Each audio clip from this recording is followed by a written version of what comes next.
Let's welcome in our first guest on the program today, who's not close to retiring. In fact, she's relatively new in the job that she has. Nikki Bigiarelli from Hospice of the Panhandle, where she is the executive director. Good morning, Nikki.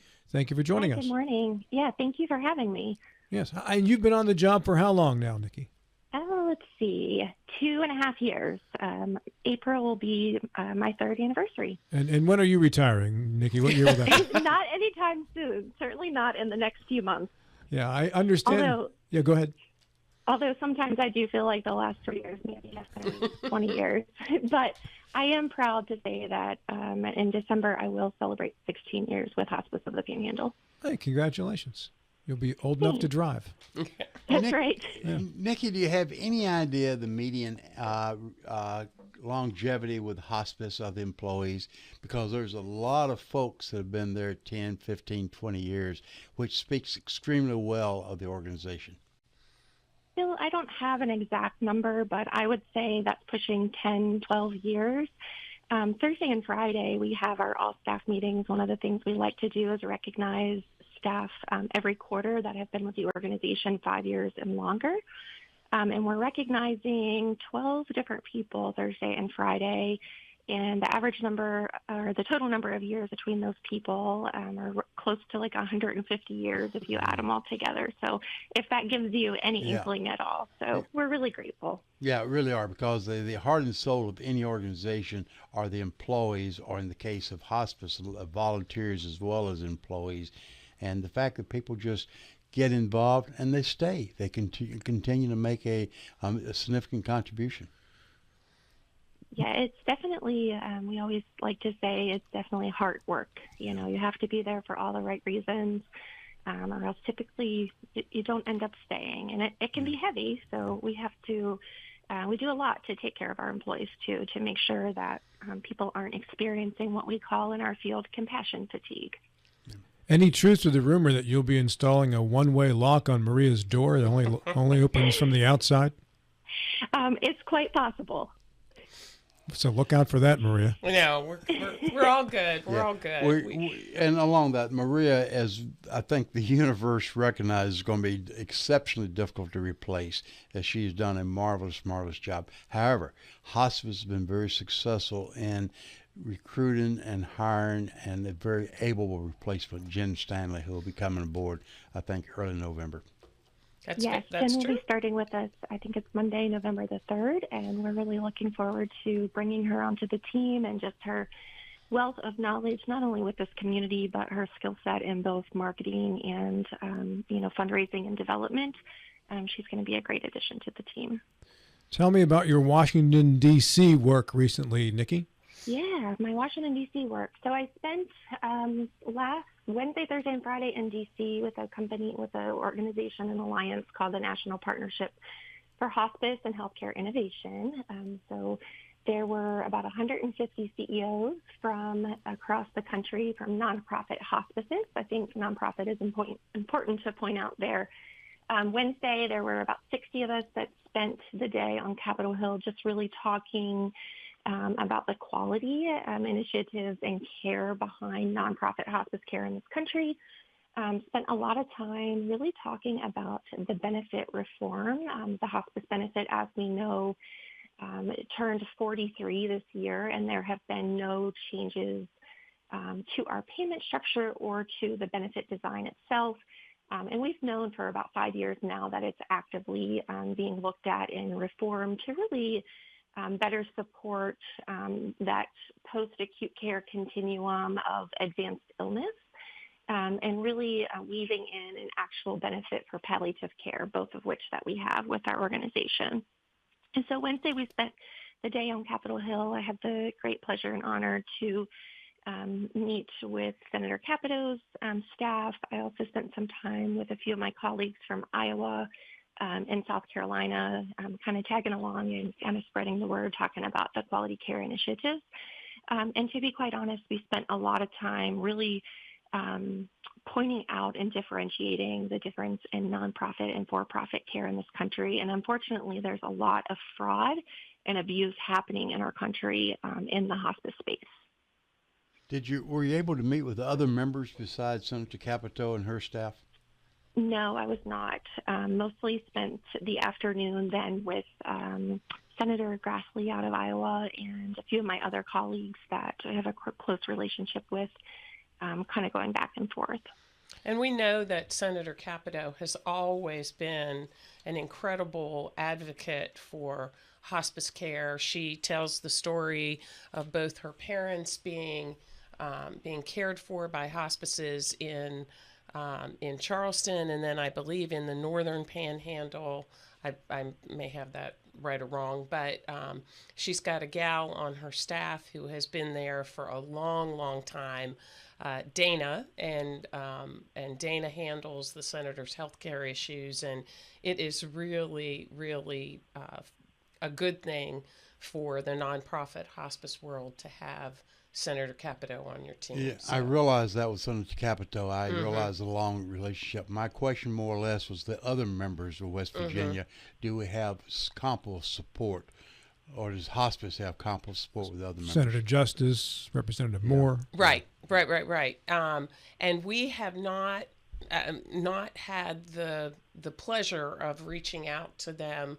Again, Nikki's time was a little limited there, and she's with kind of a consortium, so I don't want to speak for you, Nikki, on how that all worked. So at any rate. Yeah, a lot of it was planned ahead through the National Partnership for Hospice and Healthcare Innovation. So there's about 18 different CEOs that I had the pleasure of doing a CEO roundtable training with my first year in the job, and they have been such a great resource for me. And that is anywhere from Hawaii to Texas, from California, but that have been in the industry. Some have been in the industry for longer than others, but really just a great network and support system to, as we navigate, challenges, changes that are on the horizon for the sacred work. Talk a little bit about how the space is really changing, Nikki, well, first off, Hospice of the Panhandle is not just hospice anymore, but there are other things, that we are involved in, because we know that it's not just hospice anymore. You have to be on the continuum of care. Can you talk about that a little bit? Yeah, so really where the benefit in the model is heading is, number one, let's talk palliative care. So we're very fortunate because we have a palliative care program that turned 4 in February this year. And we serve roughly, today we have 370 patients in that program. And that is just in Berkeley and Jefferson counties. Right now, we will be expanding that to all 4 counties sometime in 26. But there is no actual designed benefit designated by Medicare.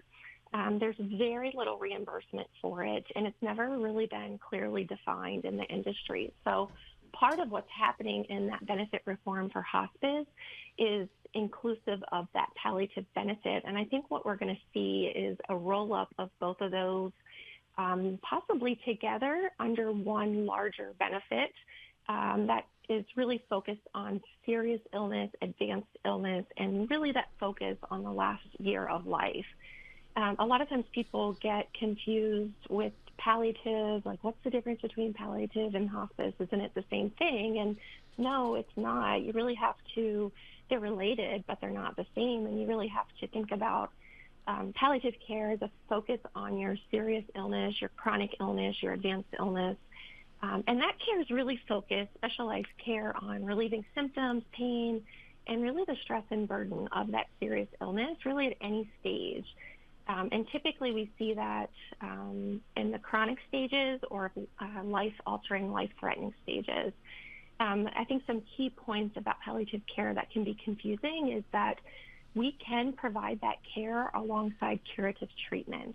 So a patient maybe with cancer, those are not all of our patients, but they can receive that care alongside chemotherapy and radiation.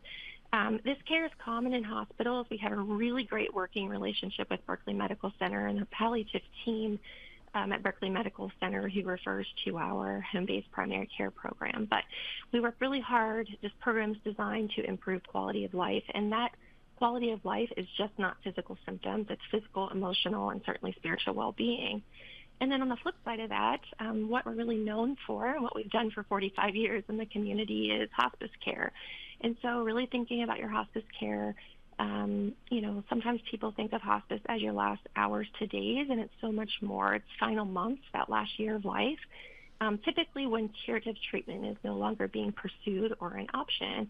And the way the benefit is designed right now, that hospice care, the benefit as it reads, is really for people with a life expectancy of 6 months or less should that terminal disease run its normal course. So we focus, and our shift focuses entirely on comfort care, not curative care.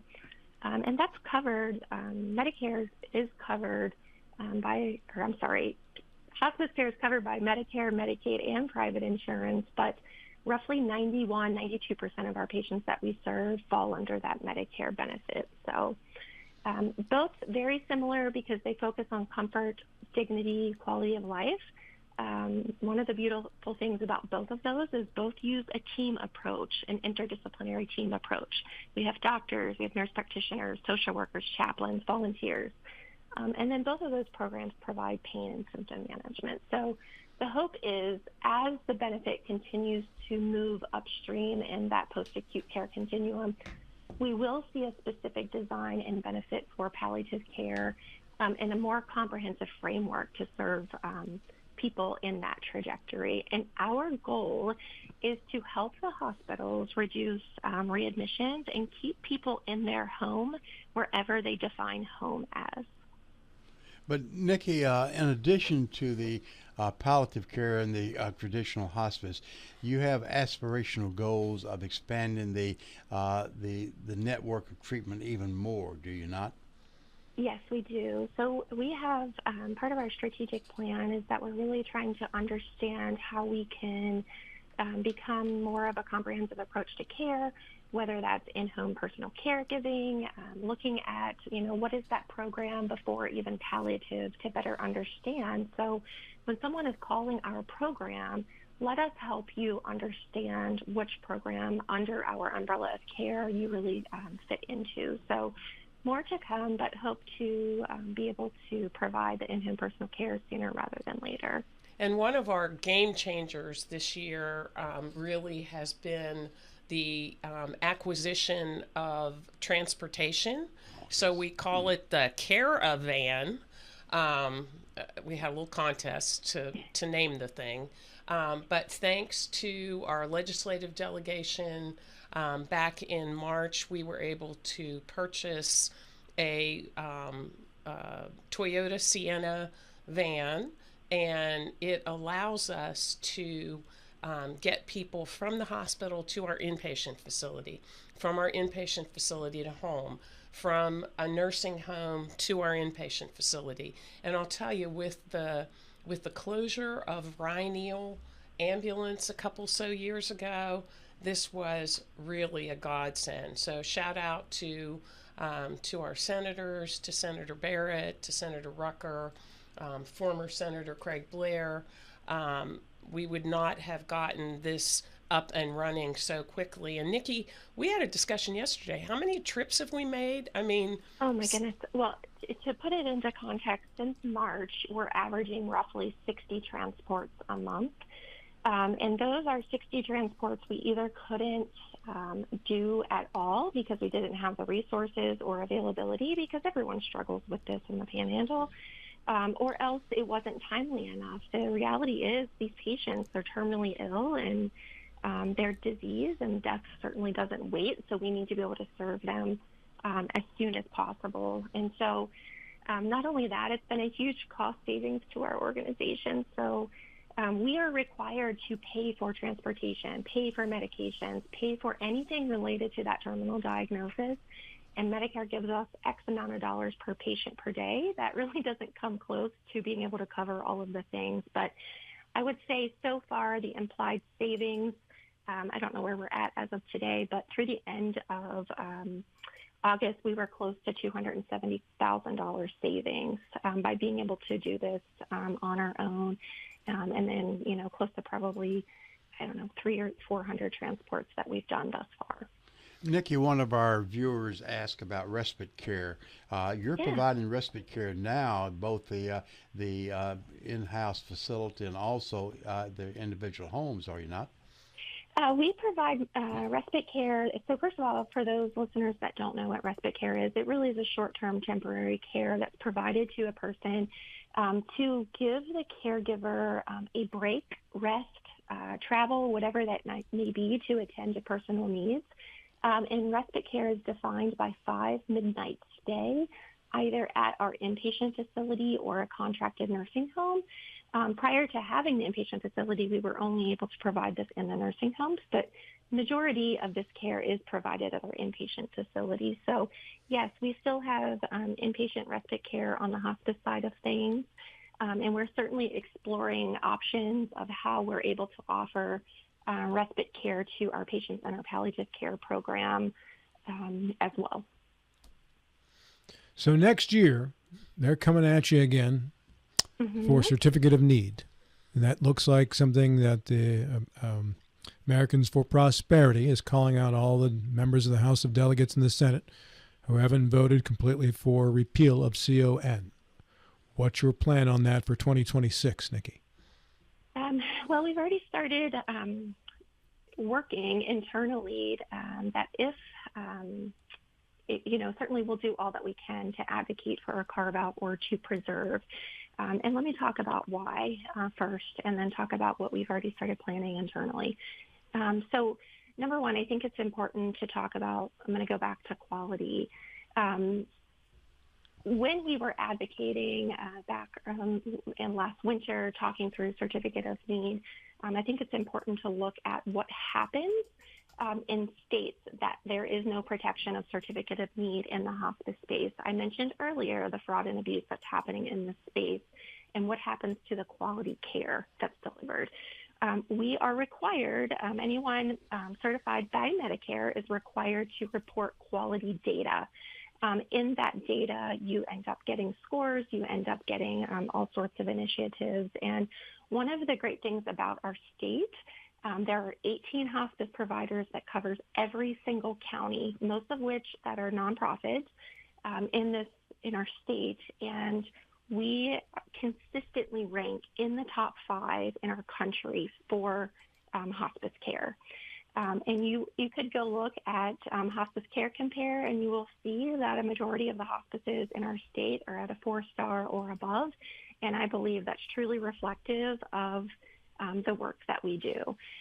Go over to a neighboring state in Ohio where there's, close to 200 hospices in that state, both for-profit and nonprofit, and you will see the dilution of that quality of care. So unfortunately, what's at stake here and what's at risk is the quality of care delivery and how people define that, because so many providers in our country have taken advantage of that benefit for profiteering purposes. And so I think that's the biggest concern, is that the care is at stake. So Certificate of Need goes away and the quality of care initiatives and the people of our state who deserve this care really deserve to continue to receive quality of care. So internally, we've really shifted focus to if CON goes away rather than when CON goes away, just to ensure that we're ready to respond to that, and making sure we're equipped as far as staffing, processes, departments to be able to accept patients at any time, which we already do, but we've really been working to strengthen that and be able to respond to our hospitals, to our referral partners. We want to continue to be that solution and look to as the experts in end of life and serious illness in our community. Do you have members of the House of Delegates or the Senate locally who are sympathetic to your desire for a carve-out? We've had some good conversations over the last year, thanks to Maria really kind of lining that up for us. But I think the resounding message is the anecdotes and the stories have all been great that have got us this far, but you really need to demonstrate your value. And I think that value speaks in the quality that we serve. One of the pieces that Governor Morrissey came right out and said back in January that I would challenge back is that, West Virginia ranks dead last pretty much in everything healthcare, and we're just not a very healthy state. And so one of the things that's not broken is hospice and end-of-life care, because we're doing something right. Ranking consistently in the top 5 in our country really speaks volumes to the quality of care that we deliver. Nikki, thanks so much for your time this morning. I have 30 seconds. The final words are yours. I would just say, we're continue to be committed to the work that we do, this legacy of excellence in our community, in hospice care, palliative care, and what other service lines that we continue to offer. And it really is an honor and a privilege to be able to serve the great people of the Eastern Panhandle. Thanks so much for your time, Nikki. Have a great morning. Thanks. You too. Thanks, Thank Nikki. you.